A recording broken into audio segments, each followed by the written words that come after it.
Order! Order! You are an incorrigible delinquent at times.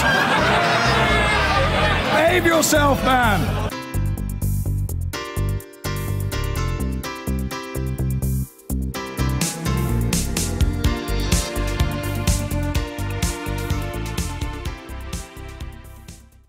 A flotilla of Russian warships has passed through the English Channel today on its way to Syria.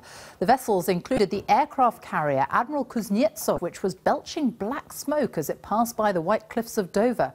The flotilla, which is being viewed as a show of strength from Moscow, was shadowed all the way by the Royal Navy. Our correspondent Daniel Sanford watched as they passed through the Channel. Cruising past Dover Harbour, beneath the iconic White Cliffs of Dover, and into the English Channel. Russia's only aircraft carrier, the Admiral Kuznetsov, a 30-year-old survivor from the Soviet era. On its decks, the planes that will reinforce the Russian power play in Syria. Also in the flotilla, the battle cruiser Peter the Great. And the Russian ships were man-marked, as the Defence Secretary put it, by the Royal Navy. The Type 45 destroyer HMS Duncan had sailed from Portsmouth to do the defensive duties. The Type 23 frigate, HMS Richmond, has been tracking the Russians all the way from Norway. As we watched, all the ships were sailing west, straight down the main shipping lane. It's been an extraordinary display of Russian military power just a few miles off the British coast. One Moscow newspaper called it an armada, and its chosen route, straight down the English Channel, is likely to have been chosen deliberately. The warships could have gone round the north coast of Scotland, but this was the route that sent a message. Well, the deployment itself is clearly directed in the immediate sense towards Syria, but it has a side benefit to the mentality of the present-day leaders of Russia, of showing that they still have a navy of some significance. And the message to this country in particular is probably that their navy is more extensive than ours now. For 10 years now, Russia's been directing displays of military might at the UK. This was an encounter off the coast of Scotland, filmed by the crew of a Russian bomber as it was challenged by RAF Typhoons. But today's Russian drive-by, on the way to prop up President Assad in Syria, was one of the more dramatic displays, so close that the warships could be clearly seen from the White Cliffs of Dover. Daniel Sanford, BBC News, in the English Channel. In Iraq, government troops backed by Kurdish forces are inching forward in their fight against so-called Islamic State. Clashes around 100 miles from the city of Mosul have continued through the day, with Iraqi troops pushing in from the south and Kurdish fighters from the east. Today, IS struck back, launching an attack in Kirkuk, southeast of Mosul. Our Middle East correspondent Ola Girin sent this report from the front line. Savouring freedom. Civilians brought to safety by Kurdish fighters. Victory, they say. They escaped the tyranny of so-called Islamic State and the dangers of coalition airstrikes. IS targets north of Mosul being pounded again today, but they hit back hard. This was the scene in the city of Kirkuk. Security forces battling to regain control after a daring and deadly attack by IS. They hit multiple targets in and around the oil-rich city, which is 100 miles from Mosul and had been considered secure. Troops hunting for the militants who proved they can still strike and far from their stronghold.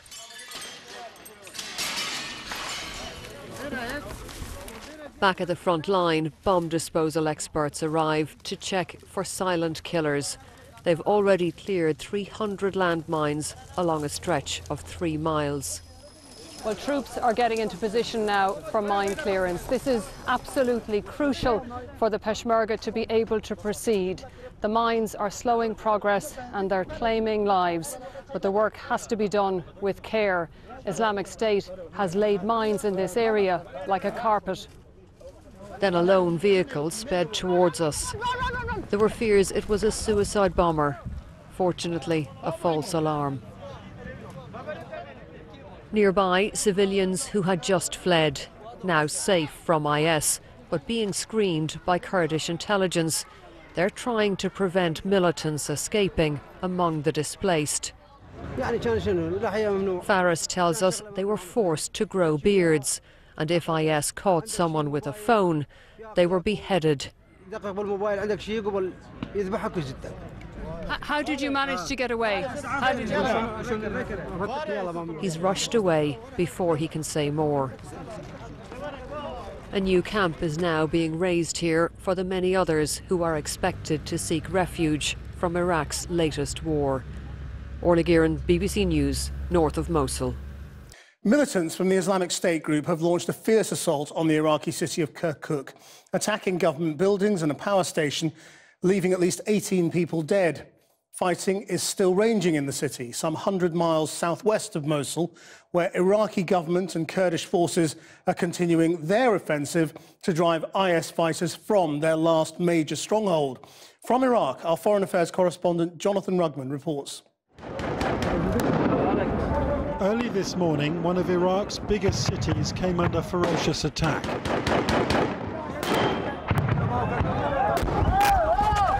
Dozens of ISIS militants hid in these abandoned buildings, attacked police stations and blew themselves up. These street battles with Kurdish fighters lasting all day. This battle has now been raging for 8 hours. ISIS snipers are holed up in a building just down the street behind me. And though the group is certainly losing territory, it hasn't lost its ability to spread panic and fear. At one point, Kurdish forces broke into an office block in search of a clear line of fire. In what was a free-for-all shootout, with occasional pauses for breath, as when this grenade launcher jammed and had to be cleared. At a power station near the city, suicide bombers killed 18 workers. The plant was built by the Iranians, and it may have been a deliberate sectarian target.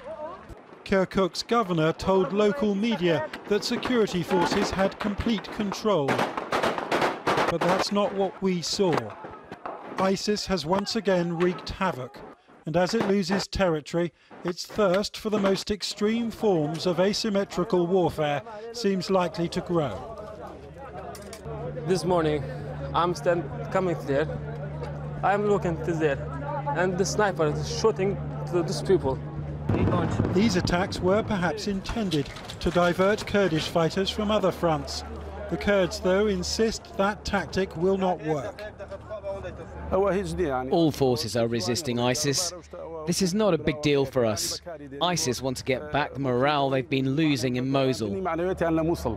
It's not a big deal, he says, but with the gunmen still holding out here this evening, this is an enemy fighting to the death, and one which will stop at nothing. So, Jonathan, what does this attack on Kirkuk tell us about the battle for Mosul itself? I think, Krish, that ISIS are redefining asymmetrical warfare in the most varied and brutal of ways. They are, if you like, re-importing the tactics we have seen in Paris and Brussels in the last year back to the motherland, back to the country Iraq, where ISIS was first born. We know they have drones. We saw one being used yesterday. We know they have mustard gas. And we don't know how much, and we don't know how powerful it is. We know they set light to a sulphur factory yesterday, emitting a huge toxic cloud. So as the group goes down, you do ask yourself, what on earth are they going to do next? There are also reports of an airstrike and possible civilian casualties. What do you know about that? Yes, we've been getting news of this within the last hour, and we've had some mobile phone footage which has come in from a village called Kirkuk, which is south of Kirkuk. And local people there say that 18 women were killed and 40 other people injured in an airstrike on a Shia shrine. Now, this is an area where Shia militia were believed to be operating. In other words, people opposed to so-called Islamic State, and also part of this coalition that's been put together to try and fight them. Now, this wasn't in an area controlled by Islamic State, and we don't know who carried out this attack. The coalition has told us tonight that it is investigating, and of course the possibility may be that it was a mistake. Thanks, Jonathan. Now, Theresa May has warned the West must keep up its pressure on Moscow over its assault on the Syrian city of Aleppo as a flotilla of Russian warships sailed up the English Channel, thought to be heading towards the Syrian coast. The fleet left northern Russia on Saturday. Since then, it has steamed around Scandinavia, down the North Sea, and is now passing through the Channel towards the Mediterranean. Defence officials said Royal Navy ships would flank the task force every step of the way. From the Channel, Paul McNamara reports. Port Control, Maverick, good morning, sir. We are North and South Channel. Permission to depart Western, please. It's a received, understood. Thank you. Just after first light this morning in the Channel, and these usually friendly waters are tense. Somewhere in the distance, an echo of the Cold War is playing out, and UK and Russian battleships eyeball each other across the seas. The most menacing is this. Russia's only aircraft carrier, the Admiral Kuznetsov, shown here launching a jet into the skies off the coast of Norway just 2 days ago.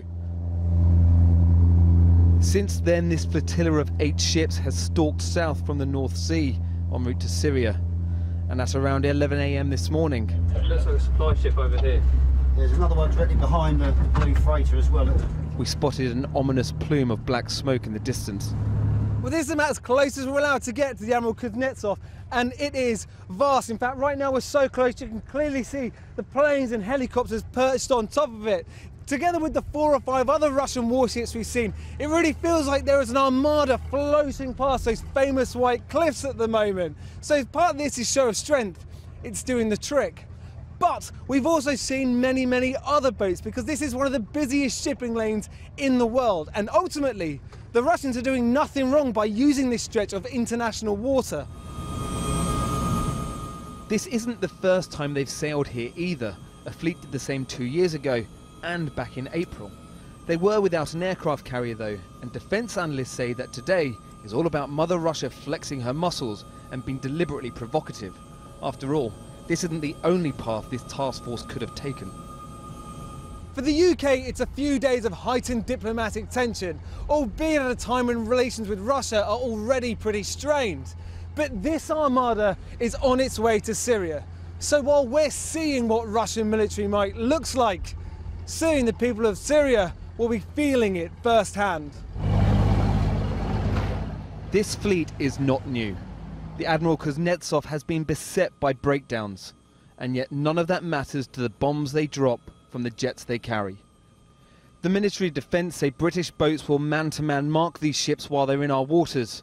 It's when they're unchallenged off the coast of Syria that their real mission begins.